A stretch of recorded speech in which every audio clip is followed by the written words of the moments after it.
So I'm sporting the green candle pants just in case you were wondering in Rocket Sock's Bitcoin Moon sock game. When the moon is in the right place, it's not simply like a Lamborghini. I mean, this bull market is only just starting going. The crypto crash has hardly even begun. June is when that takes place. The slicing has not yet occurred. Another planned explosion similar to SpaceX is also in the works. Just after the March equinox, just before tax season this year, there will be one more selling wave and people will think, wow, it's gone. Definitely not.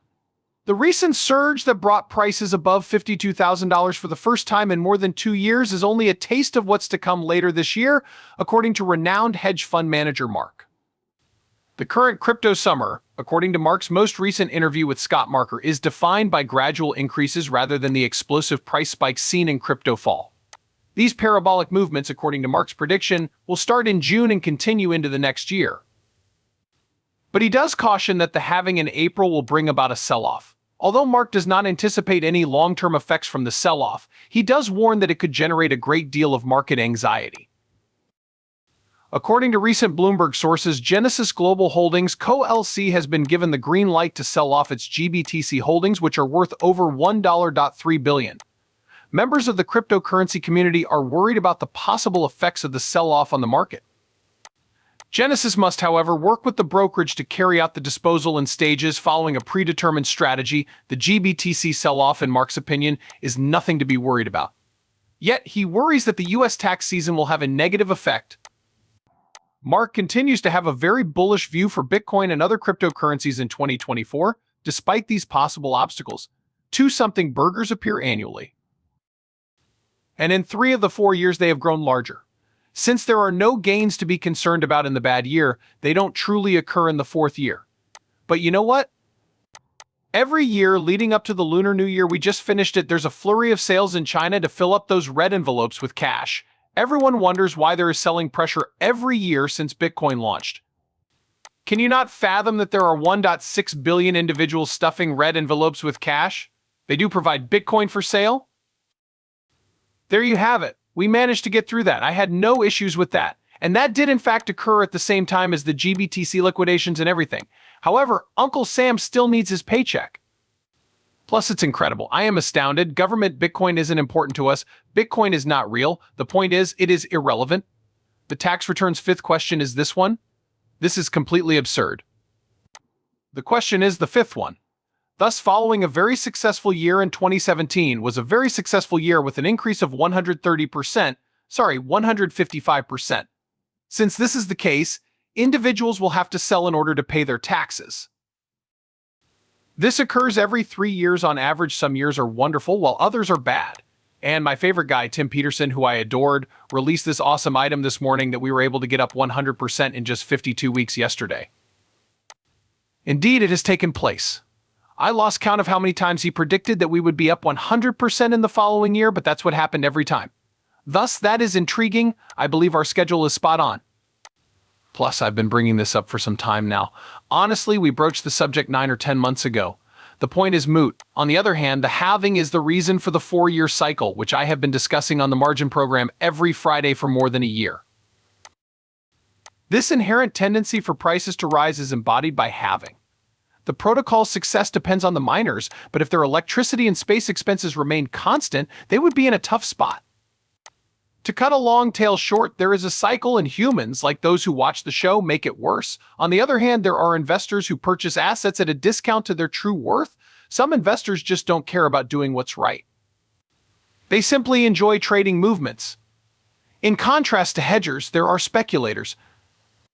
People who produce goods and must sell them are known as hedgehogs. This includes miners and oil producers. On the other hand, there are gamblers who are characterized by a lack of comprehension and genuine concern.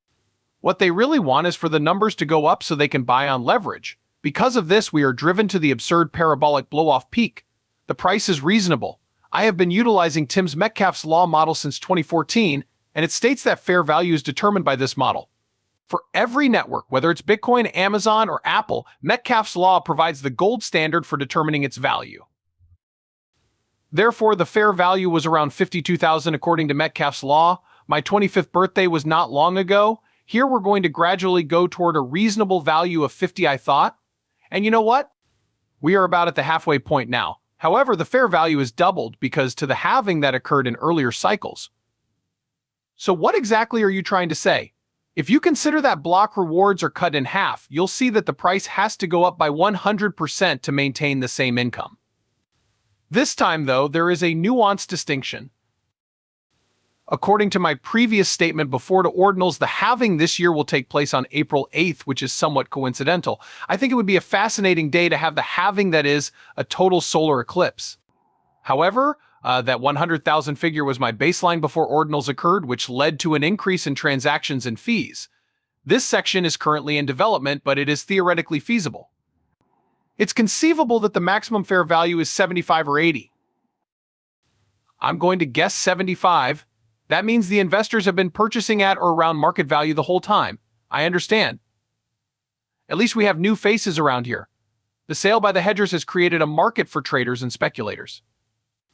The gamblers still haven't shown up. We will proceed directly to fair value once they arrive and the leveraging begins. We move to 2.3x just past 75, which is certainly the highest value ever. I was going to state that we increased it by more than 100%.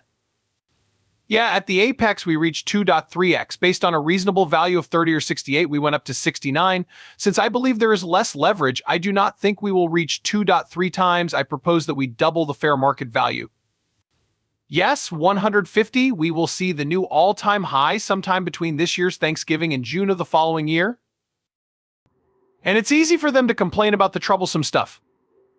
And there are others like this. This has been going on for ages and ages. I thought there were some revolutionary technologies, plus game-changing concepts. Well, Galileo didn't exactly win over the masses with his statement that the world doesn't revolve around the universe. Those who stood to lose the most were the first to oppose any innovative concept or technology, and he was no exception. He was unpopular and endured the consequences of his actions. Now, isn't it just plain sense? As an example, I frequently cite the red flag law, which is one of my favorites.